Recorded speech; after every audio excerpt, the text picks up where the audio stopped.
Point इस question में ये है बेटा कि आई शुड नो वेदर यहाँ पे ये एक इंक्रीज की सिचुएशन है और ये एक डिक्रीज की सिचुएशन है। ये कैसे डिसाइड करेंगे सर? ये ऐसे डिसाइड करेंगे कि रेडियस को मैंने 50% से बढ़ा दिया और हाइट को मैंने 20% से डिक्रीज कर दिया। ठीक, मेरा जो फॉर्मूला होता है वो होता है पाई आर स्क्वायर इंटू एच। अगर मैंने रेडियस को 50% से बढ़ाया है तो मैं दो बार किसी क्वांटिटी को बढ़ा रहा हूं। जैसे 2 स्क्वायर है ना, तो मैं इसको बढ़ा रहा हूँ। ये एक बड़ी क्वांटिटी होगी, इसको मैंने दो बार बढ़ाया और इस क्वांटिटी को मैं एक ही बार डिक्रीज कर रहा हूँ।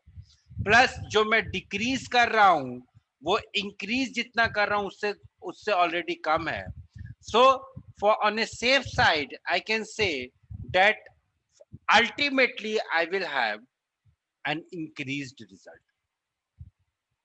Ultimately I will have an increased result. That is the first thing. That is the first thing. अब बात आती है कि सवाल को करेंगे कैसे. Now there are two approaches of solving this question. Approach number 1 and approach number 2. Approach number 1 will be used in March और इन अप्रैल, जब भी आप लोग का स्कूल का एग्जाम हो. And approach number 2 will be used in next year November if everything is fine, if we don't have any other disease pandemic around us, then approach number 2 will be used next year in November. दोनों approach की बात करते हैं, दोनों approach की बात करते हैं साइड बाय साइड. पहले बात करते हैं कि सर अप्रोच नंबर 1 क्या है. अप्रोच नंबर 1 में आप क्या करोगे, यहाँ पे बेटा आपको थोड़ा सा परसेंटेज आना जरूरी है. थोड़ा सा आपको परसेंटेज आना जरूरी है. क्या जरूरी है सर? अगर कोई क्वांटिटी 100 है, ठीक है, और अगर मैं बोलूं कि I am increasing it by 50%, I am increasing it by 50%, that means I am increasing it by 50 and finally this quantity will be 100 plus 150, sorry 100 plus 50 which is equal to 150. ये चीज आपको थोड़ा सा आना जरूरी है. कैसे आया सर ये 50%? 50 कैसे हो गया? इसका लॉजिक ये है कि percentage is divided by 100. x% of y is equal to x upon 100 multiplied by y. x% of y is equal to x upon 100 multiplied by y. Now if the radius is increased by 50%, यानी कि अगर पहले वो radius r था तो अभी जो है उसमें r/2 कैसे आया? r into 50/100 इतना मैंने उसमें ऐड कर दिया. अगर पहले ये r था तो अभी मैंने उसमें r into 50/100 ऐड कर दिया. That means my new radius will be equal to r plus r/2 which is equal to 3r/2. My new radius will be equal to 3r/2. Those who have not read percentage, ये सवाल उनके लिए है कि क्या ये चीज समझ में आ गई मैंने यहाँ पे क्या किया? क्या ये चीज समझ में आ गई मैंने यहाँ पे क्या किया? अगर कोई क्वांटिटी 10% से इंक्रीज होती है, that means initially if the quantity is 100, now 10% increase will mean 10 into 10% increase will mean 10 into 100 divided by 100. That means there is an increase of 10. So my new quantity will become 100 plus 10, which is equal to 110. ये बात समझ में आ गई सबको? Please से yes और no. Fast term. Yes, हाँ sir. Sir. ठीक है. हाँ सर. नहीं, those who are reading, hearing these things for the first time, I'm asking them. जिन लोगों ने परसेंटेज पढ़ा है मेरे से, उनको कोई प्रॉब्लम नहीं होनी चाहिए hopefully, but others I hope आप लोग को समझ में आ गया. Very good. ठीक है, तो पहली चीज तो ये हो गई कि इसका जो रेडियस होगा सर वो 3r/2 हो जाएगा. हाइट कितनी हो जाएगी sir? Similarly I can say Similarly, I can say इसको r dash बोल दो. R dash will be equal to 3r by 2 and h dash will be equal to 4h by 5. जो हाइट होगी वो 20% से डिक्रीज हो रही है, यानी कि जो न्यू हाइट होगी वो 4h/5 हो जाएगी. अब इनिशियल फाइनल वॉल्यूम निकाल दो, इनिशियल वॉल्यूम निकाल दो, दोनों का डिफरेंस निकाल दो और डिवाइडेड बाय इनिशियल वॉल्यूम कर दो, you will get the answer. कैसे करेंगे sir? Let me create some space for me. कैसे करेंगे सर? आपकी जो हाइट थी that was equal to 4h/5 4h और आप upon 5. और आपका जो रेडियस था that was equal to 3r/2. 3r upon So 2. your volume V dash will be equal to pi multiplied by 3r/2 multiplied by 3r/2 multiplied by 4h/5. So this is finally equal to 9/5 pi r square h. कैसे किया sir?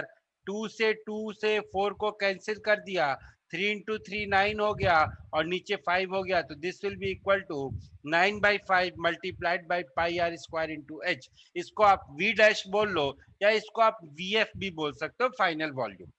v initial will be equal to pi multiplied by r square multiplied by h which is equal to pi r square into h.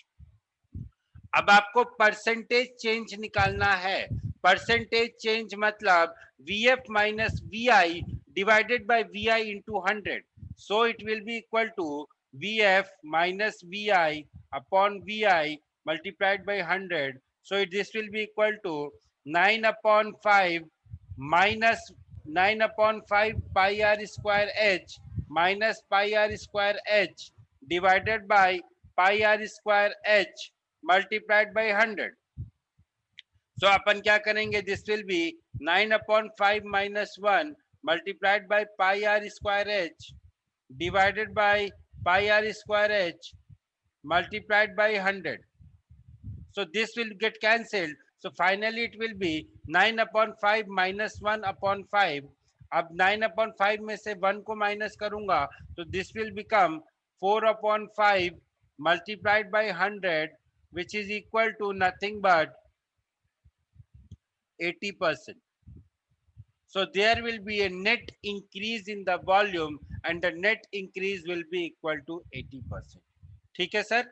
ये हो गया method number 1 for solving this question.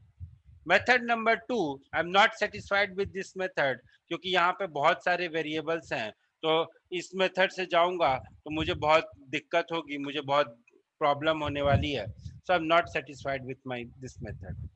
Taking R and H as 10. Not 10, I will take it as 100. Yes, you can take it Sir, as but 10. ten Yes, sir yes, 100 yes, लेंगे yes. तो sir zeros रखने में बहुत हाँ sir, problem You zeros can, रख you सकते can हैं, take ले it as सकते 10. हैं, You इसीलिए। can take it as हाँ 10. Sir, You take R is equal to H is equal to 10. Now this is next year's approach. इस साल का approach नहीं है ये. इस साल अगर लगाओ के आओगे R equal to H equal to 10, your teacher will write how and he will give you 0. Because उनका लॉजिक ये होगा कि आपने तो एक पर्टिकुलर सिलेंडर ले लिया है. हम पर्टिकुलर सिलेंडर की बात नहीं कर रहे, हम जनरल सिलेंडर की बात कर रहे हैं. तो जब जनरल सिलेंडर की बात करते हैं ना बेटा, तो वहां पे आर और एच के टर्म्स में बात करते हैं. समझ में आ गया? हालांकि I don't agree with this logic, but teacher is boss. ठीक है, तो उनकी ये बात मान लीजिए. So for objective approach what you will do, you will take r equal to h equal to 10. So your new radius will be equal to 15, your new height will be equal to 8. अब दोनों को multiply कर दो. अब क्या करोगे? 15 square into 8 minus 10 cube upon 10 cube multiplied by 100. ये हो गया आपका answer. But I am still not satisfied.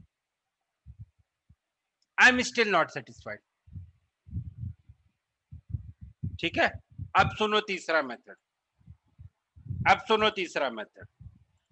Again this method will be use next year, हाँ, नॉट दिस ईयर. एक होता है सक्सेसिव परसेंटेज चेंज, जो हम लोगों ने परसेंटेज के चैप्टर में पढ़ा था. यहां पे देखो क्या हो रहा है. वॉल्यूम एक प्रोडक्ट है, वॉल्यूम उस सिलेंडर का वॉल्यूम है. ठीक है, तो जब आपने उसके रेडियस को 50% से इंक्रीज किया, यानी कि आपने उसको उसके वॉल्यूम को 2 बार इंक्रीज किया 50% से, फिर जब आपने उसके हाइट को 20% से डिक्रीज किया, तो आपने इसी वॉल्यूम को एक बार डिक्रीज कर दिया 1/5 से। This concept is called the concept of successive percentage change. ठीक है, अब हम यहाँ पे क्या करेंगे, वॉल्यूम को मान लो 100, सर ये समझ में नहीं आ रहा। बेटा सक्सेसिव सर ये परसेंटेज, सक्सेसिव डिस्काउंट जैसे हमने किया था। सक्सेसिव डिस्काउंट जैसे अपन ने किया था, यहाँ पे अपन वही कर रहे हैं। या यहाँ पे जो अपन ने पॉपुलेशन चेंज किया था कि एक टाउन की पॉपुलेशन ईयर नंबर 2000 में से 1 लाख है, अगले साल 50% सर, इंक्रीज समझ हुई, गया। उसके अगले साल 20% डिक्रीज हुई। सर याद ये आया? शायद से कंपाउंड इंटरेस्ट में भी यूज इस तरीके से कंपाउंड इंटरेस्ट हाँ भी सर, किया हाँ। जाता है बेटा, इस सर, तरीके से। मतलब बोलो बोलो बोलो जील बोलो। सर मतलब ये जो फर्स्ट इनिशियली जो वॉल्यूम था हमारा नॉर्मल सिलेंडर का, उसका 50% हमने इंक्रीज किया, फिर हाँ। जो फाइनल आया उसका वापस 50% इंक्रीज किया, Exactly. और वापस जो फाइनल आया उसका 1/5 डिक्रीज कर दिया। हाँ, 1/5 मतलब 20% डिक्रीज कर दिया। हाँ सर पर मतलब यहाँ वही। पर प्रॉब्लम कहाँ पे आई थी कि मैं ऐसे सोच रहा था, तो 1/2 का स्क्वायर सोच रहा था मैं। 1/2 इसीलिए का वो थोड़ी स्क्वायर प्रॉब्लम आ गई थी। 1/2 का स्क्वायर। हाँ सर, फिर ऐसे करके सर 1/4 आ रहा था, इसीलिए फिर मैंने जो 10 वाला मैट्रिक्स उसी से किया। वो इसलिए नहीं होगा क्योंकि यहाँ पे फिर वही कंपाउंड इंटरेस्ट और सिंपल इंटरेस्ट वाला कंसेप्ट आ जाता है। अब इसको अपन क्या करेंगे, जब 100 को जब मैं 1/2 से बढ़ाता हूँ तो इट विल बिकम 150। जब इसको फिर से मैं 1/2 से बढ़ाता हूँ तो इट विल बिकम 225, और इसको जब मैं 1/5 से डिक्रीज करूंगा तो इट विल बिकम 180। 100 से 180 इंक्रीज हो गया, that means there is an increase of 80%। Now I am satisfied.